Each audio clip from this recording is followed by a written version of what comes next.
So good morning, everyone. I'm really glad to be here today and to share some results with you from my ongoing research supervised by Professor Davi Tikari Etu. I'm a police commissioner from the state of Pará in the Amazon region of Brazil. And I've been serving for a little over 10 years. Back 2018, I started working specifically on cybercrime cases.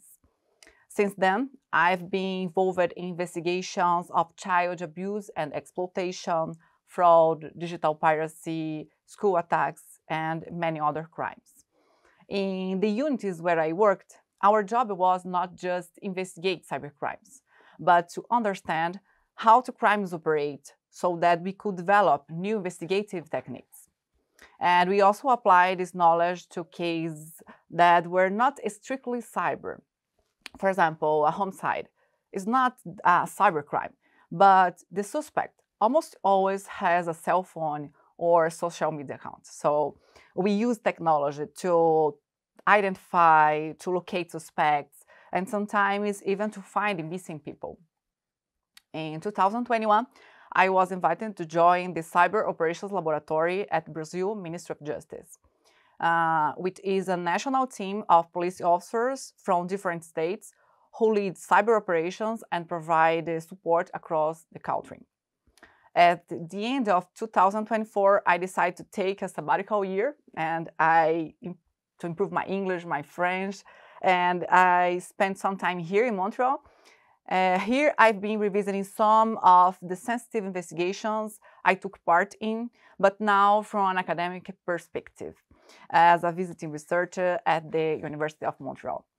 This is exactly what I did in my master and my PhD, revisiting police operations and investigations from an academic perspective, to look at all the data we usually have access to as a police officers, now in a different way. My background includes a bachelor in law and linguistics as well. So in 2025, I'm here. I'm conducting research in online radicalization, and I'm really, really grateful for this opportunity and for everything I've been learning here. Before starting, it's important to say that we have some strong images. I try to choose less strong images, but if anyone feels uncomfortable, please feel free to step out during that part. My plan this morning is to start with a short introduction about the context of the research. Then I will go over some theoretical ideas that happen from it. And finally, I talk about a specific operation that happened in Brazil, which we had access to. This case shows some very interesting aspects of a phenomenon called laws, which can be seen as an example of a new forms of online radicalization. In recent years, the digital world has changed a lot. These changes are not about technology, but also about the people interacting, create identity, build social connections online. Platforms such as Discord, Instagram, and Reddit have become a key space for socialization among teenagers and young adults. These online communities often create new forms of belonging and recognition. But many times, this recognition is built on exposing, humiliating, or making others suffer. It's in this context that the phenomenon called LOLs has emerged. The term originally comes from laugh out loud, LOL, but it was redefined as a kind of transgressive and cruel humor, meant to provoke strong emotional reactions at someone else's expense. So it's more than just a joke. LOLs works as a motivation for actions and helps create group cohesion in certain online space. In our first article, we looked at this research question. To what extent do interactions and violence connected to laws show signs of online radicalization? To answer this, we use a qualitative approach. We focus on analyzing conversations between adolescents on a social platform. These conversations come from an official report that was part of the case files of a police operation.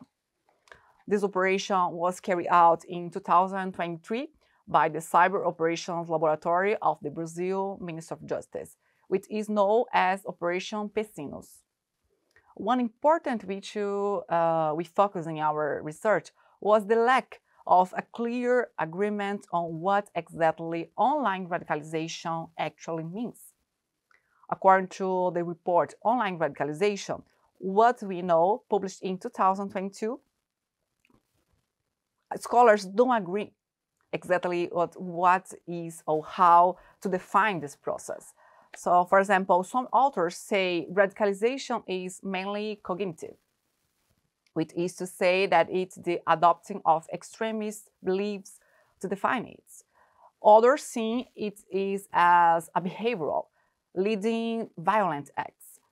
Despite this disagreement, most scholars agree on one thing, that the internet alone does not cause radicalization, but that it can play a role as a facilitator or catalyst in an individual path toward violent radicalization.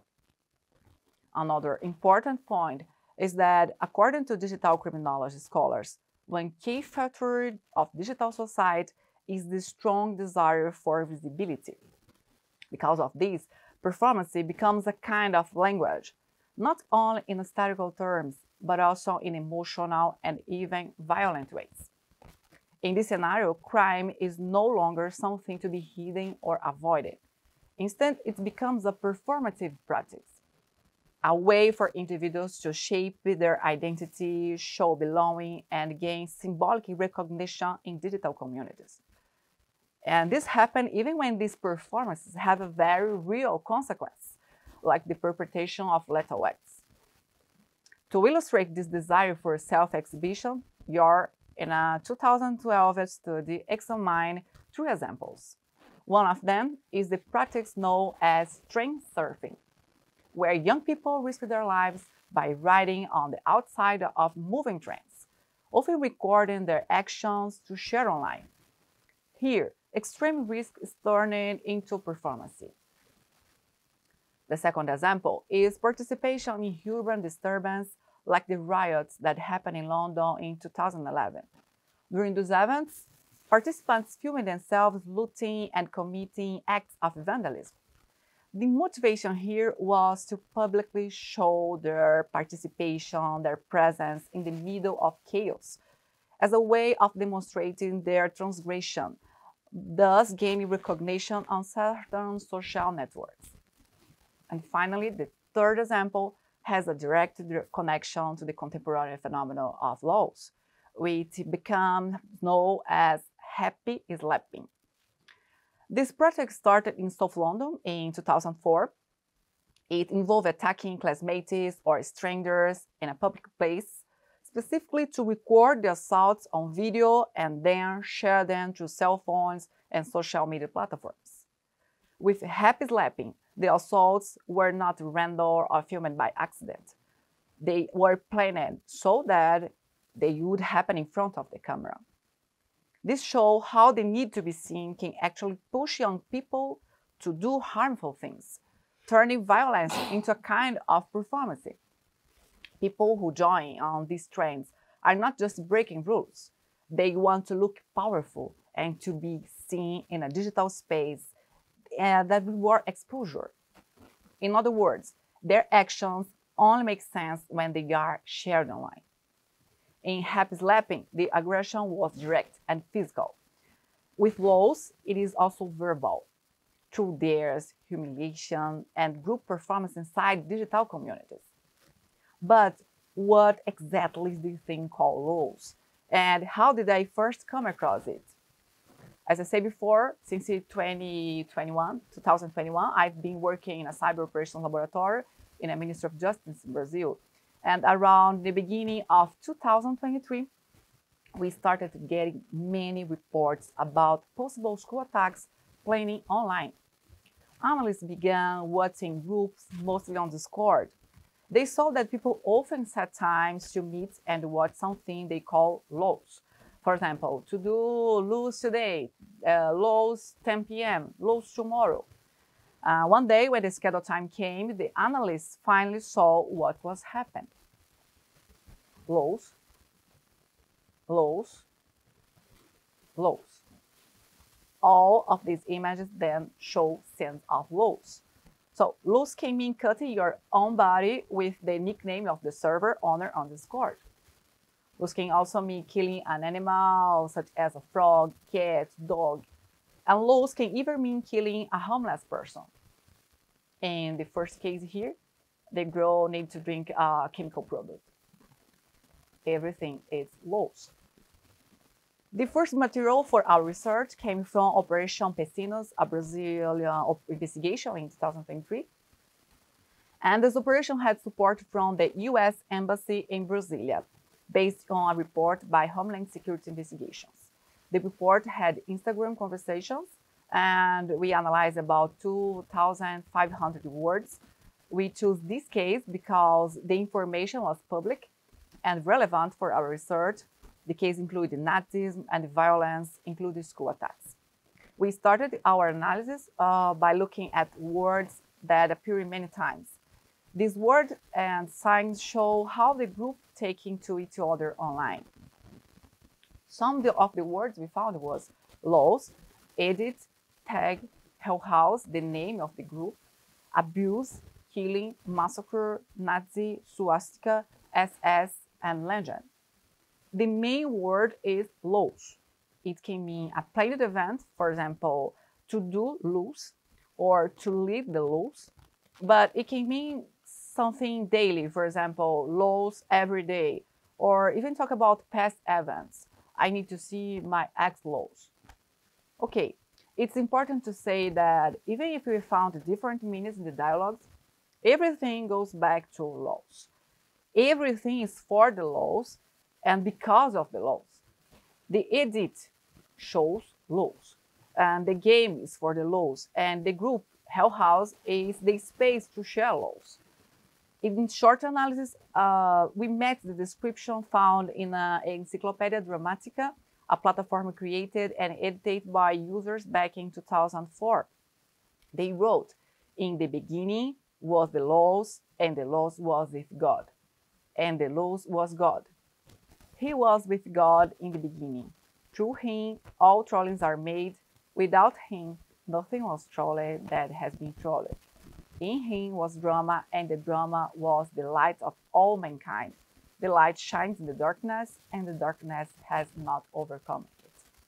So laws should be seen as a part of trolling. The term came up in early online communities such as Usenet in 1918s and 1919s. It describes users who try to provoke strong emotional reactions with offensive or deceptive messages, what we call trolling. In time, the word troll changed. At first, it was just an insult. Later, some people started to use it as their identity. This happened in the early 2000s with the creation of 4chan in 2003. The site was created for anime fans, but soon became a big online space known for having no rules, full anonymity, and a chaotic style. The most famous troll board, B, became the home of a new generation of trolls. They create a unique culture based on extreme irony and transgression. It is from this space that the term lols originates. Lols was used to express a twist form of pleasure and laughter different from LOL, because it's about laughing at the pain of others. From this analysis, we are able to make any conclusions. But here I will highlight three main points. All of them are connected to violence and to loss. The first point is show the person how the person attempts to portray himself as a transgressive figure. The second is about how people take past acts of violence as example and reinterpret them, create a kind of fantasy of power. And the third is the need for notoriety and belonging. In the dialogues we studied, there were many hateful words. For example, abuse and massacre. In these online spaces, violence against some groups is not only accepted, it's actually pushed and cheered for. For example, I want to kill all women. If there's an LGBT person at school, that's reason for a massacre. We saw images and videos with symbols and phrases like lead the loose or become a legend. These were used as a sign inside the group. In this way, violence is content. And the more cruel they act, the more status a person gets in the community. Another characteristic of laws is the fantasy of power. We found Nazi symbols and references in most of dialogues we read. This was one of the most surprising and difficult things to understand. How could a 30-year-old from a poor area in northeast Brazil believe in this kind of ideology? Looking closely at the dialogues, we see another possibility. The use of words like Nazi and images like swastikas or SS uniforms may not mean that they really support Nazis. Instead, they may be used an aesthetical choice, giving them a new meaning in the digital context. In the dialogues, Nazism does not always appear as a real ideology. Instead, it's often used as a symbol of strengthening dominance and brutality. In digital space, these hate images are no longer seen only a history. They are used as a sign of power. This study shows that these teenagers do not fully understand the ideology behind the symbols they use. Here, you can see, for example, in the same report, the teenagers using both the symbols of Nazism and Hamas. The use of two twin towers here in this part and Nazi symbols together show how they use the images as part of a fantasy of power and authority. And the last character is visibility being the end goal. Phrases like, I'm going to make history, I want to be on the news, or become a legend, show that online violence is not only about aggression. It is also about gain fame, recognition, and a sense of belonging. The idea of becoming a legend or appear on the news shapes how people act and perform online. Here, laws is not just about taking pleasure in humiliating others. It also works like a kind of currency, giving status and helping someone move up inside the digital community. In the groups, there are hierarchies. The ones who create more laws or do extreme things get more status. For example, at first, you can only read or write. But if you kill a frog, maybe you can send an audio. If you kill a dog, you move even higher. And if you cut your own body, surely you would move up much faster. In this image, we can see a server from Discord. And the fourth group, fourth channel is kill doing laws. It's specific to do laws. So what's going on the teenager's mind? Well, they answer it themselves because in one of the reports, they posted a video showing exactly what was inside their heads. The parts I didn't circle all refer either to family sexual organs or to sex itself. And the parts I did circle represent here massacre and panelinha. It's the Portuguese name they give to the Discord server.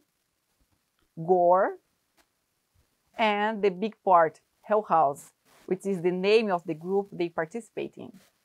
And then we find phrases such as, let's make a laws for the servers so that we can be the baddest couple on Discord. So this shows exactly the place that laws occupies in their minds. It's a mix of all these elements together. Sexuality, massacre, gore, and the importance the group itself has for them. In conclusion, radicalization here is not something fixed. It happens step by step in the online conversations. So we can say that laws is crucial to how these young people interact with each other. But the question is, does this only happen in Brazil? Definitely not. Definitively not. Laws is a clear sign of radicalization in the digital space, where those people were. This image here shows the important part of the results. A person whose life is shaped by two kinds of approval. One from the online group they are part of, with a recognition among peers, a strengthening group belonging, ascension with the local hierarchy, and one from the larger society around them, with again visibility, recognize and remember, to feel like they have an influence on society. The study is still in progress. In the second stage, we talk to police officers who investigate planned school attacks in Brazil. We also review many other reports, and we already have a lot of interesting data to work with. And this, thank you so much. If anyone had questions, I'd be happy to answer.